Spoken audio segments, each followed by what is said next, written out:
Պարոն Բաբայան, ձեր փաստաթղթերը ներկայացրեցիք, խնդիրներ չկային, ամեն ինչ նորմալ էր, ընդունվեցին փաստաթղթերը եւ ցուցակը ձեր տեխնացուների քանի անձից է բաղկացած։ 80-ից ավել։ Որը ուժերի հետ համագործակցությունն եք ձեզ համար հնարավոր համարում հետընտրական շրջանում։ Գիտեք, եկեք խոսենք այսօրվա օրով, վաղվա օրով մենք չենք ցանկանում խոսել։ Դեռ պետք է ժողովրդի իր վստահության քվեն տա, երբ որ կլինի վստահության քվե եւ մենք կլինենք խորհրդարանում, մենք ինչպես մեր ընտրողների, այնպես էլ մեր ղեկավար կազմի հետ ընդհանուր որոշումներ կայացնենք։ Հիմա ես որևէ բան պատրաստ չեմ այստեղ ասել։ Այսինքն կարծում եք, որ կլինեք խորհրդարանում։ Ես չեմ կարծում, ես վստահ եմ։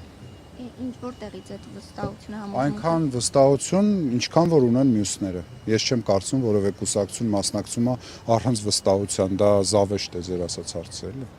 Տենց կուսակցություն տեսել եք, որ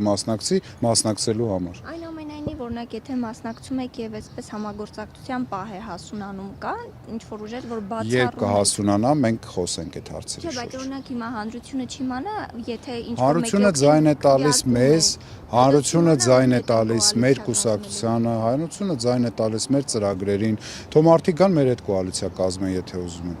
Օրինակ 2023-ին Երևանում ձայն տվեցին ԿՊ-ին, ԿՊ-ն կոալիցիա կազմեց Հանրապետության հետ։ Հիմա ես չգիտեմ, դա 23 թվին, 22 թվին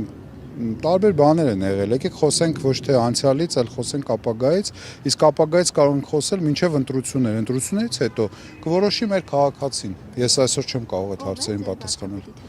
Մեր վարչապետի տեխնացուն Վաղարշակ Հարությունյանն է, նախկին պաշտպանության նախարար, ինքը մեր առաջի հորիզոնականն է, հետեւաբար մեր վարչապետի տեխնացուն է։ Մենք մեր վարչապետի տեխնացուով ենք գնում ընտրությունների, հետեւաբար մենք ենք այն առանցքը եւ այն ալտերնատիվը, որը որ մենք առաջարկում ենք եւ նաեւ օգտվելով առիթից ասեմ ձեզ, որ մեր քվեարկողներն ու մեր էլեկտորատը լինելու են այն մարդիկ, ովքեր դեռ կողմնորոշված չեն, ոչ ուզում են իշխանության ընտրեն, ոչ էլ ուզում են ընդդիմության ընտրեն։ Վաղարշակ Հարությունյանը երկրում է թե Իհարկե, Ռուսաստանում։ ինչի պետք է Ռուսաստանում լինի։ Նա արգելք չունի վարչապետ դառնալու քաղաքացիության։ Այդ բամբասանքները, ստերը փորձեցին որոշ կենտրոններից տարածել, բայց ես հատուկ այդ հարցին անդրադարձել եմ, ցույց եմ տվել ուղիղ եթերում իր տեղեկանքը եւ այսօր էլ պաշտոնապես հանձնել ենք պարոն Հարությունյանի տեղեկանքը, որը ստացել ենք Հայաստանի Հանրապետության պետական լիազոր մարմնի կողմից։ Հետեւաբար դրանք այդ հարցերի հնչեցումը ոչ այլ ինչ է, քան ստի եւ կեղծիքի տարածում։